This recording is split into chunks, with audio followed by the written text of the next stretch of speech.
10 kilometre હાલો ને બાપુ હરિહરની હાકલવું પડતી હોય, ધર્મના વાવટા ફરકતા હોય, આ કેવું ભજન છે હજી આપણને નક્કી જ નથી થયું. સંતોની ભૂમિ છે કચ્છ, કાઠિયાવાડ, સૌરાષ્ટ્ર બાપુ. આપણને એમ થાય હું તો જો કે ખટારો હાંકો, મેં તો આખી દુનિયા રખડી આવ્યો છું, આપણને પૈસાથી ખાવા નથી દેતા. ભલામણ આપણા બાવા મફત ખાવા દે. અમે ઉજ્જૈનમાં ગયા હતા. ઉજ્જૈનમાં એક ભાઈ હતો ને, અમને બધું દેખાડતો હતો. એ કે આ વિક્રમ રાજાનો અહીં રાજ હતું ને, આ વેતાળનો વડ ને, અહીંયા કૃષ્ણ ને સુદામા ભણ્યા હતા ને, અહીંયા આ છે ને અહીંયા આ છે, બધું દેખાડ્યું. મેં કહું બધું છે પણ હરિહર નથી. તો મને કે હરિહર એટલે શું? મેં મફત ખાવા દે ને હરિહર કહેવાય. એ મારા હામું નામું થાય કર્યો. મને કે મફત તો કોઈ નહીં ખાવા દેતા હોય. મેં હાલ મારી ભેગો કેટલા દી મેં તું જીવતા હોતી ખવડાવશે હાલ ને. પણ માયનો નહીં, દેતા જ નથી. ચાથી માને? ઈ ભૂમિ છે આપણી. કાયા જેની કુબડી, પડછંદ જેના પ્રાણ, સંતને સુરા નિપજાવતી હોરઠ રતનની ખાણ છે. રામ આપણો અહીં જન્મ થયો છે. મને તો બાપા આ બાપાની ચેતના છે ને, એની મને તો વિચાર થાય છે કે બાપુ ક્યાં એની જન્મ ભૂમિકા ક્યાં. અને હું તો એમ કહું છું કે બકરાણા ગામે ભાગ્યશાળી કહેવાય કે એવા મહાપુરુષને અહીં આવીને એનું હૈયું ઠરે અને અહીં રહેવાનું થાય. એ તમારી ધરતીની કંઈક તાકાત હશે ને તમારી કંઈક કમાણી હશે કે એને અહીં હૈયું ઠર્યો મારે અહીંયા જ રહેવું છે. અને એવો સમર્થ બાપુ સંત જે તમારી ધરતીમાં, અને કોઈ નો કે મેં આને રૂપિયો આપ્યો તો કોઈની પાસે કે માગ્યું નહીં ટાણું. અને એવી માં ભગવતી રવેશીનો જે બાપુ તાર ડાઈ ગયો હોય, શું હવે આપણે એની વાતો કરી? મને તો એમ થાય કે આપણને હજી કઈ નક્કી જ નથી થતું. કેવડી બાપુ આ પૈસા છે ને એ નથી કરી શકતા બાપુ. આ વગર પૈસા સાધુડા કરે છે તો આપણને હજી કઈ ભજન બાપુ એમનામ સમજાય એવી વાત જ નથી. અને ભજન જો એમનામ સમજાઈ જતા હોત ને તો આખી દુનિયાને બાપુ વેરાગ લાગી ગયો. એની માટે સદગુરુની જરૂર પડે બાપુ. સારા સદગુરુ સિવાય બાપુ તમને આ મને ઉજે જ નહીં રામ. પણ ચેતના જે રામકથા છે, રામકથા છે ને બાપુ, રામાયણ છે એક આપણો અદ્ભુત ગ્રંથ છે. રામાયણ તો રામાયણ છે, મને બહુ ગમે છે. પણ મને એક મારો ભાઈબંધ કહેતો હતો, મને કે તમને સાંભળવાનો શોખ બહુ, પણ કે તમે જાઓ અહીંયા કે રામાયણની જ ખોડીને બેઠા હોય. તમે કહું તારા બાપાએ કંઈક કર્યું હોય કે ને, હું તો ઈ કહું કર્યું નથી, કઈ સાંભળવું નથી, કોક કે કઈ કરવું નથી, તો પછી હવે અમારે બીજું કરવું શું? રામાયણ તો રામાયણ બાપુ અદ્ભુત પાત્ર છે. પણ રામાયણ તમને અને મને કઈક માર્ગ બતાવે છે. રામાયણ અને મહાભારત બે મહાપુરુષોએ બનાવ્યા છે. પણ કેવા ભાઈ હોય, કેવા દીકરી હોય, કેવી વહુ હોય, કેવા ભાઈઓ હોય બાપુ, કેવા મા બાપ હોય, આ જોવું હોય તો કે રામાયણમાં જોવું, અને આ રેડેલું ન ખાવું હોય તો મહાભારતમાં જોવું. બધા ઠેકી એમાં જ પડે છે. નથી દેવું જ કરે છે. કૃષ્ણ પરમાત્માએ આ જ વાત કરી હતી દુર્યોધનને કે હસ્તિનાપુરની ગાદી તમે લઈ લ્યો, પણ આ 5 ભાઈઓને ખાવું શું? 5 ગામ તો દ્યો. એ કે હોના નાકાની અણી જેટલું નથી દેવું, કે બાજવું પડશે, કે બાજવું છે પણ દેવું નથી. અને બાઈ છે આ બધા ધનતે લઈ ગયા, લ્યો શું કાઢ્યું શું? અને આ રામાયણ કે જેને જોઈને લઈ જાવ બાપુ. રામાયણમાં કાંઈ ઘટ્યું નહીં, મહાભારતમાં કાંઈ વધ્યું નહીં. તમને અને મને એક માર્ગ બતાવ્યો છે બાપુ. આ બધા ખોટા કેળા છે એવી આપણી વાત નથી. જે ધર્મ, જે ગ્રંથો બનાવ્યા છે ને એ કંઈક સમજીને બનાવ્યા છે. એક મા ભગવતી સીતાજીની વાત તમને કરું. સીતાજી કે લક્ષ્મણ રેખા ઓળંગી ગયા ને હરણ થયું. સીતાજીમાં કઈ શક્તિ જ નહોતી. હું તો એમ કહું છું કે માં ભગવતી દેવી શક્તિ સીતા એક અગ્નિનો ગોળો હતો. ગોળો રાવણ માથે દ્રષ્ટિ પડે ને તો રાવણની રાખ આ દુનિયામાં ન પડે. પણ એક આપણને કેળો બતાવવા માટે જે દુનિયામાં ભાઈ હોય, બાપ હોય, માં હોય, પત્ની હોય, કોઈ બી હોય, જે લક્ષ્મણ રેખા ટપી જાય ને એનું હરણ જ થાય દુનિયામાં બાપુ. રાવણ તો ગામો ગામ છે, મરી ગયા, વેમમાં ન રહેતા. જે ટપી જાય, જે લક્ષ્મણ રેખા ને ટપે, પછી બાપ ને હોય, દીકરા ને હોય, વહુ ને હોય, હાહુ ને હોય, દીકરી ને હોય, બધાય ને હોય, લક્ષ્મણ રેખા જે ટપી જાય ને એનું આ દુનિયામાં હરણ જ થાય. કોઈને પાવર હોય ખોટી વાત. કારણ કે મેં ઠેકડા બહુ મારી લીધા. સારું થયું માર્ગે ચડ્યા. સાધુના સથવારે કઈક મેળ પડી ગયો આપણો. ને કે આપણા ધંધા જેવા છે એ તો અહીંયા આવીને પૂછો તો ખબર પડે. અહીંયા નથી અમને કોઈ હોવા દેતા ભજનમાં આવજો, ભજનમાં આવજો. અહીંયા કોઈ કહેતું નથી ભજનમાં આવજો. સંત સિવાય બાપુ કોઈ માણસ બાપુ માણા બનાવી શકે એવી વાત જ નથી. પણ આપણે વાતો બધી ઘણી કરશું. ભજન છે ને ભજન, જ્યાં જ્યાં ભજન છે ત્યાં વાતું પડી છે, એમનામ ભજન કોઈથી બને નહીં. એક વાણી એવું કહે છે કે બાપુ તમે કોણ છો ને હું કોણ છું એની જો ખબર ન હોય ને તો આપણે આંટો થયો એટલી ખબર. મીરાબાઈની વાણી કહે છે આત્માને ઓળખ્યા વિના લખ 84 નહીં મટે, તમારી બ્રહ્મણા ભાંગ્યા વિના ભવના ફેરા નહીં મટે. હું કોણ છું એની મને ખબર હોવી જોઈએ, તમે કોણ છો એની તમને ખબર હોવી જોઈએ. નકર તો બાકી જાનવરે પેટ તો ભરી લે છે, કૂતરા કાગડા ભેંસું ભૂંડડા બધું પેટ તો ભરી લે છે. આપણે કોણ છીએ એની જો આપણને ખબર ન પડે. માણસનો અવતાર જ એટલા માટે છે કે માણસ એક જ ભજન કરી શકે, માણસ એક જ દાંત કાઢી શકે.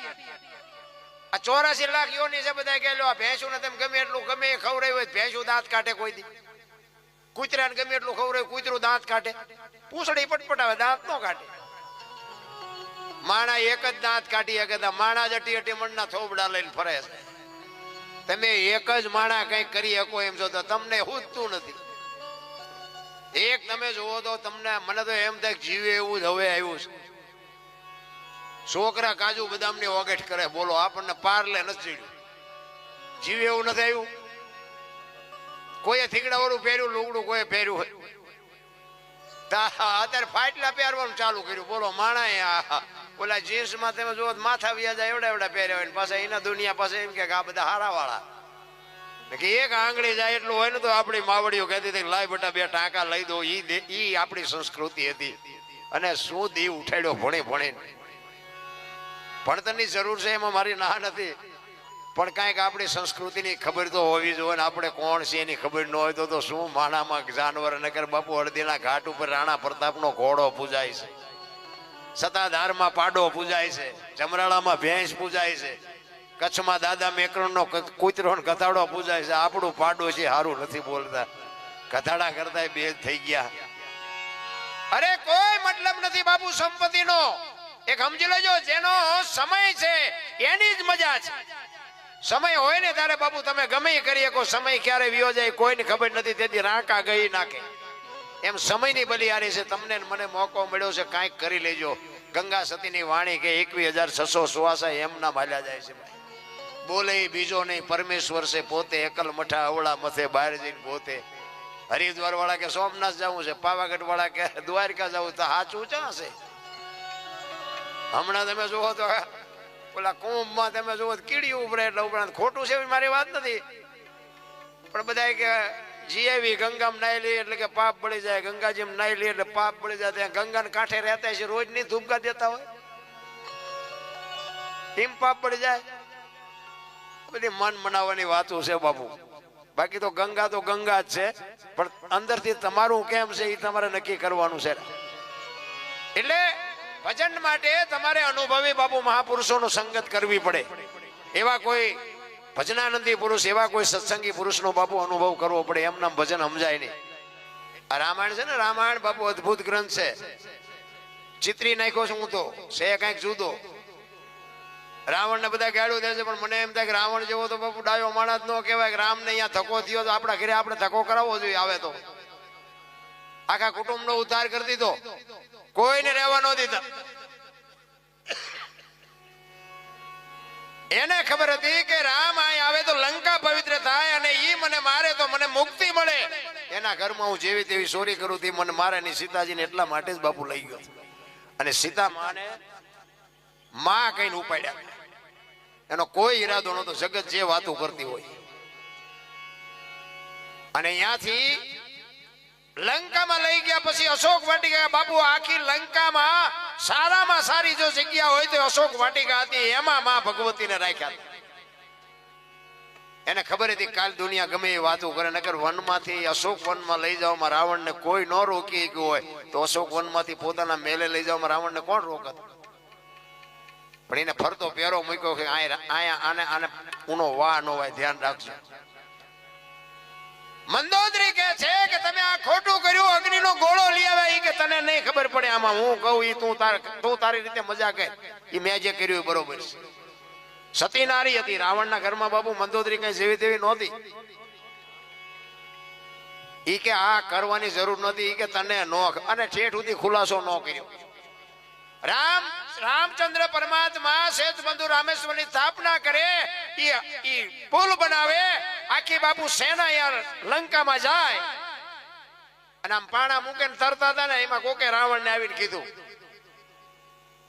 કે આપણે આ સમાધાન કરી નાખો ને ઓલામને આપણે પુગાય એવું નથી, પાણા દરિયા મૂકે ને પાણા તરે છે, આપણે જીવવા દે.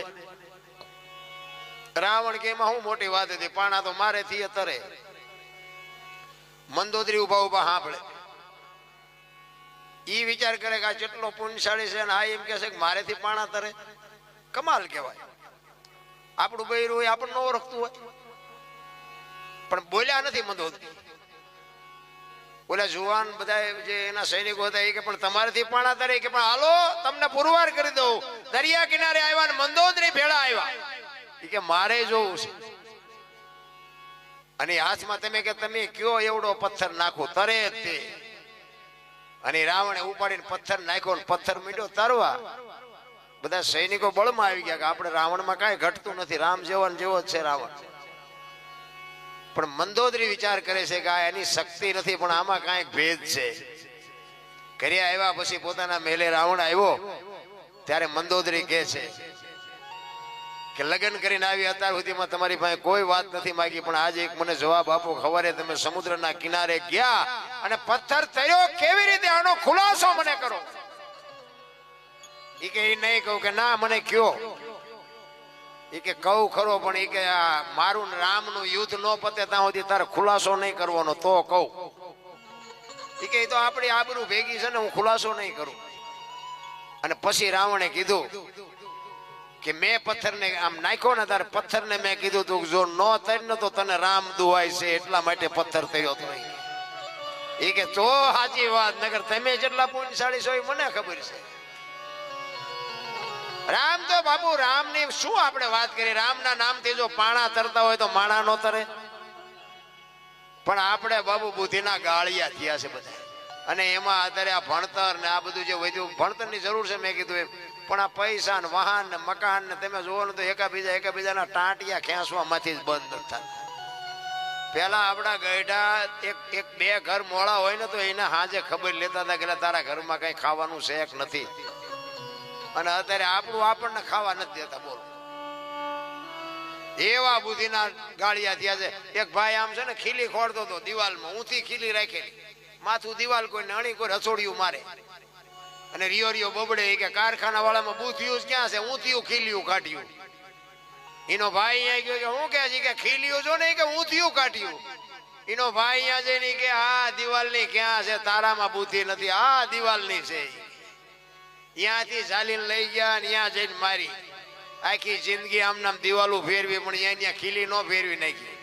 મારી ખીલી ફરે ફેરવો દિવાલો, ત્યાં સમાધાન થતું તો ન કરી. ક્યારે હું કઈક શું કાંઈ નથી. મારા રામ કંસ કાવરા ને રાવણ જેવા હતા નહોતા થઈ ગયા, મોટા હતા મયપતિ ગજબ હતા ગંભીર સબળ, જેના શરીર મહાણે દીઠા મેકરણ. બાપુ હારા હારા દુનિયામાં રોળાઈ ગયા. એવા એવા બાપુ આ ભરવાડ ભગત, એની ચેતનાની મેં તો આજ વાત સાંભળીને મને તો આમ એમ થાય શું આની આપણે વાત કરીએ. આ એટલા વર્ષથી રહ્યા, 30-35 વર્ષનું કેવું કઈ કહેતા હતા. 35 વર્ષ જેવું આવ્યા પછી રહ્યા. 35 વર્ષમાં કે ગામમાં કોઈને અહીંયા ન ગયા. બોલો, અને આ બધી આ ધરતી કે બપોરે ન નીકળાય એવી જગ્યા. તેને એવું શું મંતર માર્યું હોય છે કે આ બધી જગ્યા પવિત્ર થઈ ગઈ. કેવું ભજન કર્યું છે ને. ત્યાં પાછી એમ કહેવાય કે ધોમ ધોમ સાહેબી છોડી. અરે અમે હમણાં શિવરાત્રીના મેળામાં ગયા હતા જુનાગઢ. પણ બાપુ અમુક સંતો આપણે આમ ઇંગ્લિશ બોલે ને આપણી આંખું ફાટી રહે. કેવી જોબ છોડીને બાપુ ફકીરી લઈ લીધી છે રામ. અને ઈ દુનિયામાં કઈક કરી શકે ને ઈ દુનિયામાં પૂજાવાના છે. બાકી આપણા જેવા તો કેટલાય ફટાકડા થઈ ગયા, કોઈ ઓળખવાનું નથી રામ. એટલે સાધુ બની જવાની વાત હું નથી કરતો, પણ કહેવાનો મતલબ કે એક ઘડી આથી મેં પુનિયા 24 કલાકમાં કાંઈક કરી લેવાની વાત છે. હું તો આ તમારું ગામ ને આ તમારી ધરતી એટલી પવિત્ર કહેવાય. હું તો એમ કહું તમે ભાગશાળી છો. અને એમાં આ ભગત ને ઈ કે મઢડા વાળી માં ભગવતી હોનબાઈ માં એમને અહીં મળેલા, કેવડી મોટી વાત કહેવાય. તમે જોવો તો ખરા આપણે કેટલા પુણ્યશાળી કહેવાય. બાકી તો વાતમાં કાંઈ છે નહીં. આજ હું કે તમે કાલ આ દુનિયા છોડવાની છે વાત બાકી છે. રામ ને કૃષ્ણ વિયાઈ ગયા તો દુનિયા હાલે છે, આપણેથી હાલવાની. પણ આ ચેતના પેઢીઓ વહી જાય તોય આય બાપુએ કહેવું પડે કે અહીંયા એક ભરવાડ ભગતની ચેતના છે, ભરવાડ ભગતની ચેતના છે. ધરતી ને આકાશ રહે ને સૂર્ય ચંદ્ર રહે ને ત્યાં સુધી જગતને યાદ કરવી પડે. અને અત્યારે બાપુ છે હરિનંદગીરી બાપુ, એમાંય કાંઈ ઘટે નહીં. મારે તો ઘણા ટાઈમનો પરિચય છે, પણ બાપુ અલગારી જીવન છે. એ કોઈની પાસે એમ નથી કે મને 5 રૂપિયા આપો, એવા સમર્થ સંત છે બાપુ. એકવાર બાપુ આ સાધુને એકવાર જોરદાર તાલીઓથી વધાવી લ્યો.